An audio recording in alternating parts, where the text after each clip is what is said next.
बताती हूँ, ज़्यादा स्ट्रेस मत करो। अगर ज़्यादा स्ट्रेस करोगे तो स्ट्रेस की वजह से भी हेयर फॉल ज़्यादा होता है और एक विशियस साइकिल होता है। हेयर फॉल हुआ, उससे स्ट्रेस हो रहा है और स्ट्रेस ज़्यादा कर रहे हैं, कॉर्टिजोल रिलीज हो रहा है, स्ट्रेस हार्मोन बॉडी में रिलीज हो रहा है, उसकी वजह से वो हेयर फॉल को और ज़्यादा एग्जागरेट कर रहा है, बढ़ा रहा है। तो इसलिए सबसे पहले स्ट्रेस नहीं करना है। पहले ये समझना है कि होता क्या है मानसून में। मानसून में ह्यूमिडिटी बहुत ज़्यादा होती है। ह्यूमिडिटी ज़्यादा होने की वजह से ऑयली हो जाता है स्कैल्प, ठीक है। और फिर डैंड्रफ होता है, इचिंग की समस्या होती है, स्कैल्प में बॉयल्स वगैरह होते हैं, खुजली आती है। तो हमें क्या करना है, बालों की साफ़ सफाई का पूरा ध्यान रखना है। बालों की सफाई करेंगे हम, शैम्पू लगाएंगे। शैम्पू जो है माइल्ड शैम्पू, हर्बल शैम्पू लेना बहुत ज़रूरी, क्योंकि आजकल के शैम्पू में इतने सारे केमिकल होते हैं, वो बाल को फ़ायदे से ज़्यादा तो नुकसान करते हैं। तो पहला तो हेयर फॉल होने का सबसे बड़ा रीज़न है कि आप बहुत ज़्यादा हेयर वॉश कर रहे हैं शैम्पू से, तो वो करना बंद कर दीजिए। वीक में 2 से 3 बार फीमेल्स हेयर वॉश कर सकते हैं हर्बल शैम्पू, जिसमें होम्योपैथिक शैम्पू बहुत ही अच्छा ऑप्शन है। और मेल डेली हेयर वॉश कीजिए, क्योंकि आपके छोटे छोटे बाल हैं, पर डेली शैम्पू लगाना ज़रूरी नहीं है, ठीक है। अब हेयर ऑयलिंग की बारी आती है।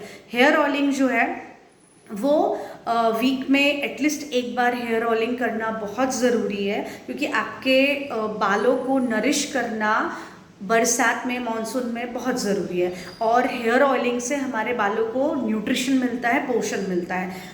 बालों में मसाज करना है फिंगर से, इस तरीके से बहुत ज़्यादा कुश्ती नहीं लड़नी है बालों के साथ। बहुत प्यार से पार्टीशन करके जड़ों पे ऑयलिंग लगाएंगे। नारियल का तेल, जो भी तेल लोकली आपको अवेलेबल है, बेस्ट तो नारियल का तेल होता है, तो उससे हमें पार्टीशन करके जड़ों पे तेल लगा करके और मसाज करना है फिंगर से। बहुत ही प्यार से जेंटली मसाज करना है। एटलीस्ट एक दिन के लिए बालों में तेल को रखो, अगर नहीं रख सकते 12 घंटे के लिए रखो, बट 2 घंटे पहले, वॉश के 2 घंटे पहले शैम्पू कर रहे हैं, वो वाला सिस्टम नहीं करना चाहिए। क्यों नहीं करना चाहिए? क्योंकि आपने तेल लगाया, बहुत सारा तेल है आपके स्कैल्प के ऊपर, और फिर आप उसको वॉश करने के लिए आपको बहुत सारा शैम्पू यूज़ करना पड़ेगा। और शैम्पू के अंदर इतने सारे हैवी केमिकल्स होते हैं कि वो बाल के रूट को बहुत ज़्यादा डैमेज करते हैं। इसीलिए हमें शैम्पू जो है वो डाइल्यूट करके बालों में लगाना है, यानी कि टम्बलर में थोड़ा पानी लेना है, डाइल्यूट करना है, और फिर बालों में वो शैम्पू लगा करके अच्छी तरीके से बालों को वॉश करना है। और जब हम वॉश करेंगे तो हम देखेंगे कान के पीछे, ये जो हमारा पीछे का भाग है, वहाँ पे शैम्पू रह तो नहीं जाता है, क्योंकि किसी किसी की का हो रहता है कि बहुत ज़्यादा झाग लगाना ज़रूरी है, तो वो शैम्पू के रह जाने की वजह से भी हेयर फॉल होता है। जनरली 40 से 50 बाल अगर डेली के गिरते हैं तो टेंशन वाली कोई बात नहीं है, लेकिन 100, 150, 200 बाल अगर हर दिन के गिर रहे हैं तो हाँ, टेंशन वाली बात है। तो हमें यहाँ पे ये भी देखना है कि हमारे इंटरनल बॉडी में कोई डेफिशिएंसी तो नहीं है, क्योंकि आपका जो स्कैल्प है वो सबसे ऊपर है, ब्लड के थ्रू न्यूट्रिशन मिल रहा है, और ब्लड को जो है वो एंटी ग्रेविटी फोर्स के साथ आकर के यहाँ पे ब्लड सप्लाई करना पड़ता है। तो आप अगर बालों को अच्छे से मसाज करोगे, बालों में ऑयलिंग लगाओगे, बालों की साफ सफाई करोगे, तो क्या होगा कि हेयर सर्कुलेशन, ब्लड सर्कुलेशन जो है वो बढ़ेगा हेयर में।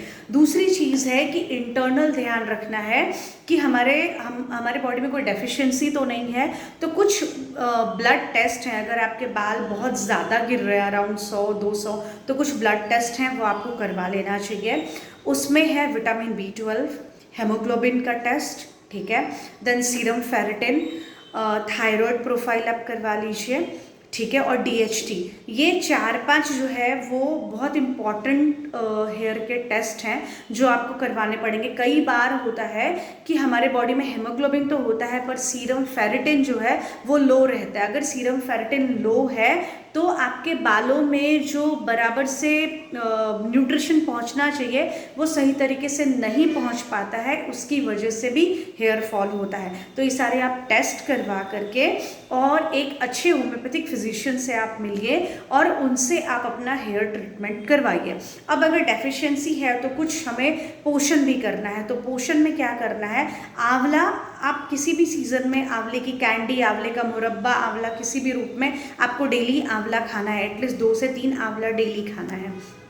आंवले का हेयर पैक भी आप बालों में लगा सकते हो। सेकेंड थिंग, फ्लैक्स सीड्स जो है जिसको अलसी बोलते हैं, और सिसमे सीड्स जिसको तिल बोलते हैं, ये आप डेली खाने में ले सकते हो। पराठे में, सब्जी में आप डाल करके वो डेली ले सकते हो। उसके बाद वॉलनट और आलमंड्स, ठीक है, उसका सेवन आपको डेली करना चाहिए रात में भिगो के। अंजीर, खजूर, अगर आपके बॉडी में फेरेटिन, हेमोग्लोबिन कम है तो आपको अंजीर, खजूर, ये सब चीज़ों का सेवन जो है वो खाने में बढ़ा देना चाहिए। प्रोटीन्स आपको अच्छी तरह से लेने चाहिए। उसके लिए आपको लेग्यूम्स लेना है, उसके लिए आपको दाल, कठोर, ये सब चीज़ें डेली अच्छी तरीके से दिन में 2 से 3 बार आपको मिलेट्स वगैरह अच्छी तरीके से खाना है।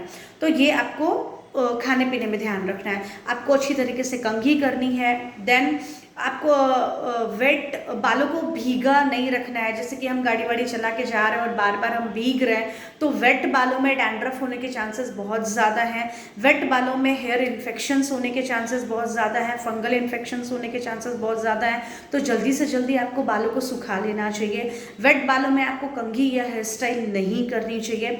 सेकेंड थिंग, बहुत ज़्यादा स्टाइलिंग टूल्स जो हैं, हेयर इंस्ट्रूमेंट्स जो हैं, हेयर स्टाइलिंग इंस्ट्रूमेंट्स जो हैं, वो सब चीज़ें आपको यूज़ नहीं करनी चाहिए। मॉनसून में हेयर ट्रीटमेंट नहीं करवाना चाहिए, जैसे कि स्मूदनिंग और स्ट्रेटनिंग, ये सब चीज़ें आपको अवॉइड करना चाहिए। देन क्या है कि बारिश में जैसे हेलमेट और कैप वगैरह पहन के बहुत लंबे टाइम तक नहीं रहना है, क्योंकि वैसे भी ह्यूमिडिटी ज़्यादा है, पसीना बहुत ज़्यादा हो रहा है, खुजली और डैंड्रफ होने के चांसेस ज़्यादा हैं। और आप अगर उसको कवर करके रखते हो तो ऐसे एटमॉस्फेयर में जर्म्स जो हैं, स्कैल्प के ऊपर जर्म्स जो हैं, उसका ग्रोथ ज़्यादा होगा, स्कैल्प आपका इन्फेक्टेड होगा, हेयर फॉल ज़्यादा होगा। देन सबसे मेन पॉइंट आता है वो है वाटर इनटेक। पानी आपको 2-2.5 लीटर तो एटलीस्ट पीना ही है, क्योंकि रेनी सीजन में वैसे भी थर्स्ट कम हो जाती है, पानी पीने का इच्छा ही नहीं होता। और पानी कम पिएंगे तो ड्राइनेस बढ़ेगा स्कैल्प के ऊपर, डैंड्रफ बढ़ेगा, ऑयली जो स्कैल्प है वो सारी चीज़ें बढ़ेगी, स्कैल्प के ऊपर जो इन्फेक्शन है वो बढ़ेगा। इसलिए पानी प्रॉपर तरीके से लेना है, न्यूट्रिशन प्रॉपर तरीके से लेना है, और स्ट्रेस नहीं करना है।